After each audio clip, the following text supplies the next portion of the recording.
Hello, good morning everyone. आज है 30 सितंबर। 30 सितंबर सुबह तक के जो भी महत्वपूर्ण करंट अफेयर्स हैं वो इस क्लास के अंदर करवाए गए हैं। तो आप इस वीडियो को शुरू से लेकर अंत तक जरूर देखना, क्योंकि इस क्लास के अंदर जो भी करंट अफेयर्स करवाए जाते हैं वो महत्वपूर्ण होते हैं और उनमें से प्रश्न अक्सर एग्जाम के अंदर पूछा जा सकता है। हाल ही में राष्ट्रपति द्रौपदी मुर्मू ने कहाँ पर भारतीय कला महोत्सव का उद्घाटन किया है? नई दिल्ली, सिकंदराबाद, गुजरात या उपरोक्त में से कोई नहीं। बताओ जी, कहाँ पर उद्घाटन किया गया है भारतीय कला महोत्सव का? ये किया गया है सिकंदराबाद के अंदर। ऑप्शन 2 हमारा राइट आंसर है। क्या सिकंदराबाद में राष्ट्रपति द्रौपदी मुर्मू ने भारतीय कला महोत्सव का उद्घाटन किया है? इस अगर मकसद की बात करें तो भारतीय कला महोत्सव की, तो इसका मकसद है राज्यों की समृद्ध और विविध सांस्कृतिक विरासत को लोगों के सामने दर्शाना है। इसका मुख्य मकसद, ठीक है जी। और राष्ट्रपति जो द्रौपदी मुर्मू हैं उनके द्वारा, ठीक है सी, इस मौके पर देश के पूर्वोत्तर और दक्षिणी हिस्सों के बीच सेतु का काम करेगा। इन्होंने क्या कहा राष्ट्रपति द्रौपदी मुर्मू ने, कि भारतीय कला महोत्सव है जो वो देश के पूर्वोत्तर और दक्षिणी हिस्से के बीच सेतु का काम करेगा। डिटेल में देख लेते हैं जी।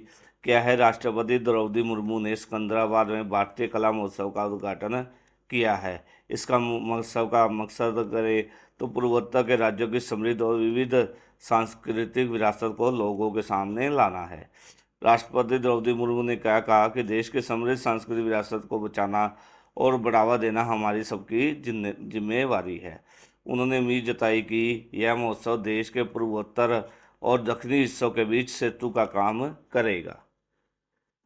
आगे मुख्य बिंदु देख लेते हैं। विश्व हृदय रोग दिवस 29 सितंबर को मनाया जाता है। कब मनाया जाता है विश्व रोग हृदय दिवस? 29 सितंबर को।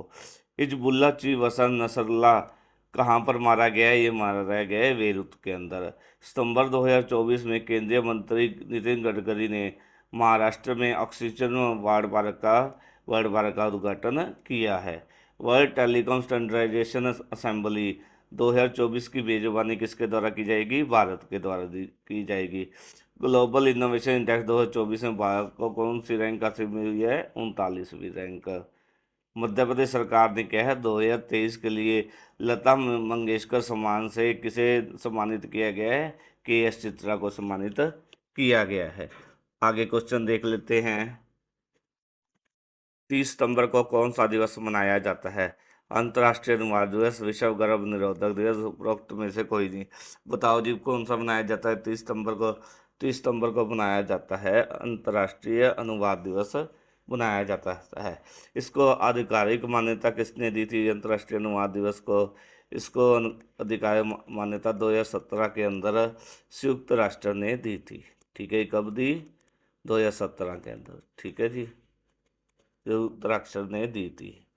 इस दिन को मनाकर विभिन्न मध्यम भाषाओं के माध्यम से सांस्कृतिक, सामाजिक और पेशेवर सम्मान को बढ़ावा दिया गया जाता है।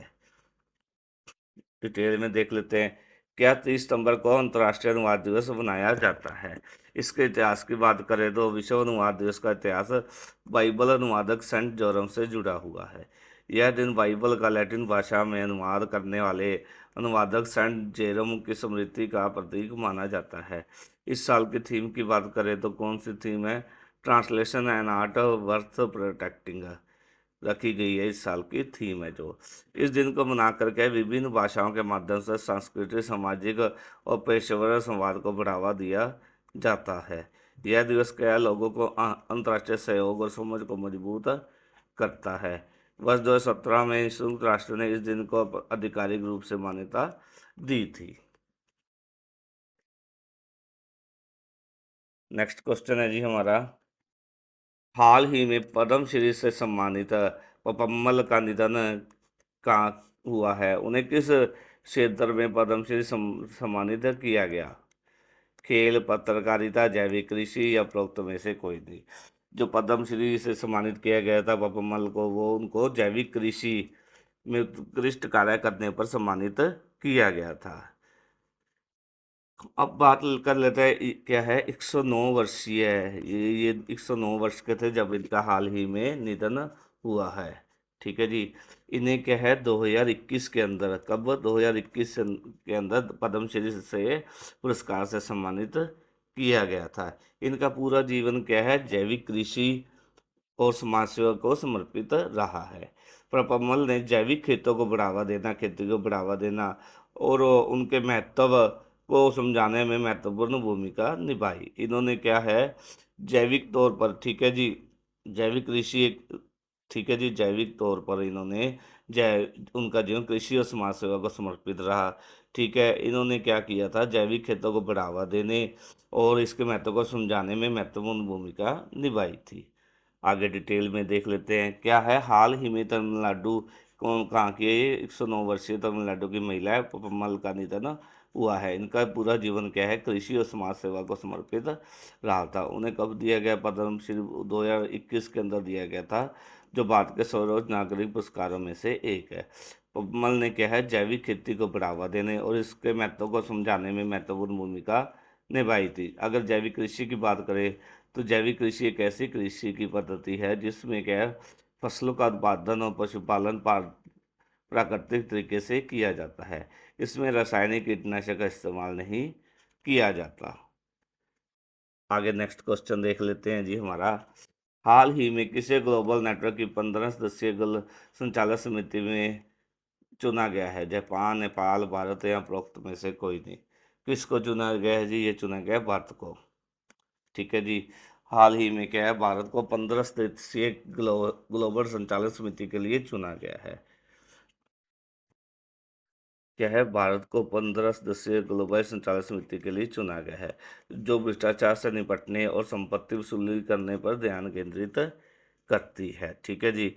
संचालक समिति के सदस्य के रूप में भारत इस क्षेत्र में अपने अनुभव और विशेषज्ञता का लाभ उठाते हुए वैश्विक भ्रष्टाचार विरोधी एजेंडे को आकार देने में एक महत्वपूर्ण भूमिका निभाने के लिए तैयार है। ग्लोबल नेटवर्क की शुरुआत G20 की पहल से के रूप में हुई थी, जिसे 2020 में भारत ने समर्थन दिया था। केंद्रीय जांच ब्यूरो है, उसने इस बात पर प्रकाश डाला कि भारत की भागीदारी वैश्विक स्तर पर भ्रष्टाचार से निपटने में महत्वपूर्ण भूमिका निभाएगी। आगे क्वेश्चन देख लेते हैं जी, कौन सा है। हाल ही में 70वीं नेहरू बोट रेस का आयोजन किस झील पर किया गया है, सुखना झील, पनमरदा झील, पेंगोंग झील या उपरोक्त में से कोई नहीं। कहाँ पर किया गया जी, 70वीं नेहरू बोट रेस का आयोजन ये किया गया है केरल के जो पुनमदा झील है उसके, ठीक है जी, उस पर किया गया है। इस साल क्या है, इस साल क्या था, वायनाड भूल स्खलन के कारण इसे स्थगित कर दिया गया था और बाद में इसकी तारीख बदलकर 28 सितंबर कर दी गई थी। ठीक है जी। यह वार्षिक रेगाटा है जो कि अगस्त के दूसरे शनिवार को आयोजित किया जाता है। देख लेते हैं 70वीं नेहरू बोट रेस का आयोजन केरल के अल्लापुझा पूजा जिले के पुनमदा झील पर किया गया है।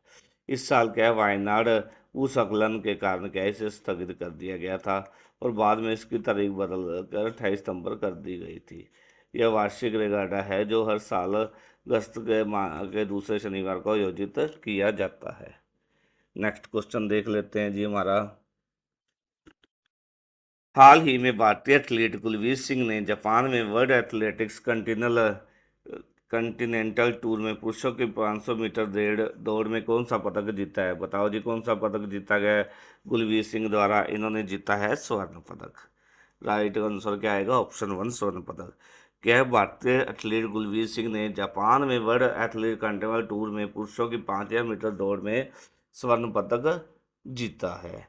इन्होंने क्या है, अपना ही रिकॉर्ड तोड़ते हुए क्या है, 13.11 ठीक है जी, मिनट के अंदर इस रिकॉर्ड को, अपने रिकॉर्ड को तोड़ा है। जापान के जो मेबुकी सुजुकी थे वो दूसरे स्थान पर रहे और उन्होंने कितने टाइम में ये दौड़ पूरी की, 13.13 13, ठीक है, मिनट 13 सेकंड 80 मिली सेकंड में इसको पार किया था।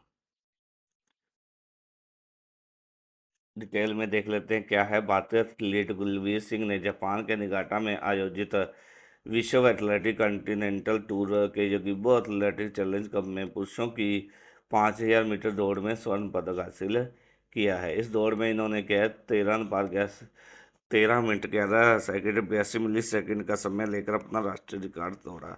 वहीं जापान के मेबुकी सुजुकी दूसरे स्थान पर रहे।